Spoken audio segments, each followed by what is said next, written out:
कुछ इस तरीके से रोई थी जब हमें पता चला था कि मेरी नानी को लास्ट स्टेज कैंसर है। रिपोर्ट्स में पता चल गया था, लेकिन फिर भी हम एक उम्मीद से एम्स में गए और एम्स में ब्लंटली बोल दिया कि आपकी नानी को लास्ट स्टेज कैंसर है, कीमो का भी कोई फ़ायदा नहीं होगा और कुछ दिन की मेहमान है। नेक्स्ट नंबर एक 15 साल की लड़की का था, उसको भी सेम बोल दिया था और वो वहीं रोने लग गई। तो जब मैं बाहर निकली तो मैं भी फूट फूट के रोने लग गई, क्योंकि मैं अपनी नानी से बहुत प्यार करती थी। तो मेरे पापा ने समझाया कि वो बच्ची तो सिर्फ 15 साल की है, ठीक है, और तुम्हारी नानी ने तो अपनी ज़िंदगी जी ली है और उन्होंने माशाल्लाह इतना अच्छा काम करा है। मेरी नानी टीचर थी, उन्होंने लोगों की ज़िंदगी बदली है। एक अच्छी टीचर लोगों की ज़िंदगी बदल सकता है। लेकिन फिर भी जो गलती हमने करी, मैं नहीं चाहती वो आप लोग करें, क्योंकि हमें क्या लगता है जब कोई बीमार हुआ तो सिर्फ बीमार की केयर की ज़रूरत होती है और मेंटल हेल्थ की तो हम उसकी परवाह करते ही नहीं हैं, ठीक है। तो हमने अपनी नानी को बताया नहीं था उन्हें कैंसर है, लेकिन हमने फील करा दिया था। कैसे?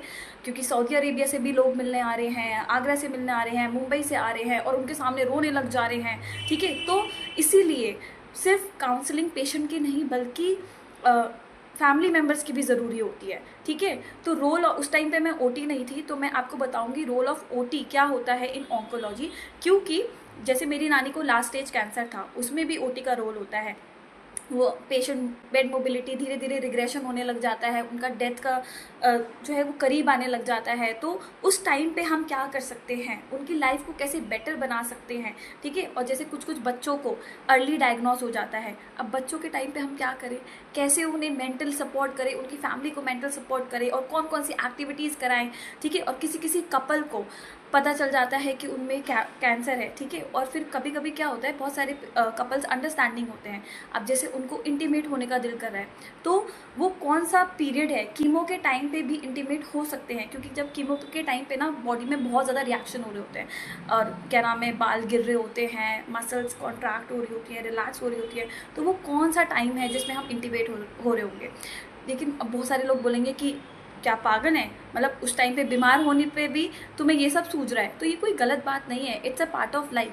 ओटी का क्या ये भी रोल है? हाँ जी, ओटी के देखो बहुत सारे रोल हैं। यहाँ तक जिन लोगों को स्ट्रोक पड़ जाता है, अब उनको भी तो इंटीमेट होने का दिल करता है। तो कौन कौन सी पोजीशंस बेटर रहती हैं वो भी ओटी ही बताता है। ये बहुत डीप है, ये एडल्ट सेटअप में होता है, क्योंकि मैं पीडियाट्रिक केसेस देखती हूँ तो मैं पीडियाट्रिक में बिजी हूँ और उसी की रिलेटेड वीडियो बनाती हूँ। लेकिन अब इंशाल्लाह मैं एडल्ट वीडियो भी बनाऊंगी। तो उसमें क्या होता है कि ओटी का रोल क्या होता है, सिर्फ फिजिकल नहीं होता, फिजिकल, मेंटल, वर्क, लेजर, और ये किस में आता है, सारा लेजर एक्टिविटी में आता है, ठीक है।